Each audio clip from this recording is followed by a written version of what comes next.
Лејди Гага воодушеви на светската премиера на Ѓаволот носи Прада 2. Музичарката и актерка, добитничка на Греми и Оскар, избра елегантен и едноставен црн фустан за настанот што се одржа во Линколн центарот во Њујорк. Нејзиниот изглед беше суптилен, но впечатлив во согласно со модниот дух на франшизата. На премиерата се собра и голем број други звезди, а црвениот тепих беше центарот на вниманието. Гага ја напиша и сними песната Runway за филмот во соработка со пеачката Доечи. Исто така се шпекулира дека учествувала во создавањето на неколку други оригинални песни за саундтракот на продолжението на култната комедија. Насловот на песната има двојно значење, бидејќи не се однесува само на модната писта. Тоа е името на измисленото списание во кое се одвива филмот. Мадона совршено го испланирала своето враќање на Коачела. Поп легендата ненајдено се појави за време на главниот настап на Сабрина Карпентер во петокот, 20 години откако настапи во шаторот за танцување во поддршка на Confessions on the Dance Floor. Тај одбележа годишнината носејќи ги истите чизми, корсет и јакна што ги носеше за време на претходниот настап. Се изгледаше дека оди според планот, се додека после настапот, кога Мадона сватила дека предметите што ги извлекла од нејзината лична архива ги нема.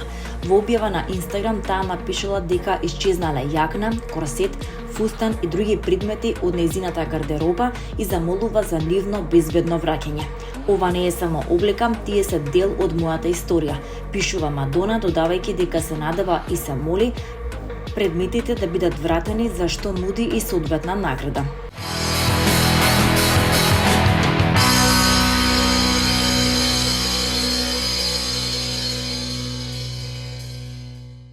Пеачката Тамара Тодевска подготвува голем концерт на 3 октомври во арена Борис Трајковски, со кој ќе одбележи 25 години кариера, а паралелно работи и на новиот албум Кукла жива. Во изјава за Слободен печат Тодевска најавува силно аудиовизуелно доживување. На 3 октомври публиката може да очекува навистина посебен концерт, едно уникатно музичко патување и силно аудиовизуелно доживување кој ќе остане запаметено. Квалитетот ќе биде во фокусот од секој аспект со внимателно осмислена продукција, ни изјави пеачката. Таа открива дека новиот албум ќе носи лична и емотивна нишка. Новиот албум Кукла жива е рефлексија на многу моменти од мојата кариера и од мојот живот. Во стиховите сигурно ќе можат да се пронајдат и слушателите, затоа што се искрени и доживеани, не откри Тодевска. Албумот, кој содржи 11 песни, е резултат на соработка со Коста Петров, додека на концертот ќе настапи со оркестарот на Џијан Емин. Проектот е се уште во фаза на интензивна студиска реализација, во која се вклучени бројни музичари, користи и креативни соработници, а официјалната промоција на Кукла жива се очекува во текот на мај. Уживам во процесот и во креативната работа, а во текот на мај очекувајте и официјална промоција, додава Тодевска.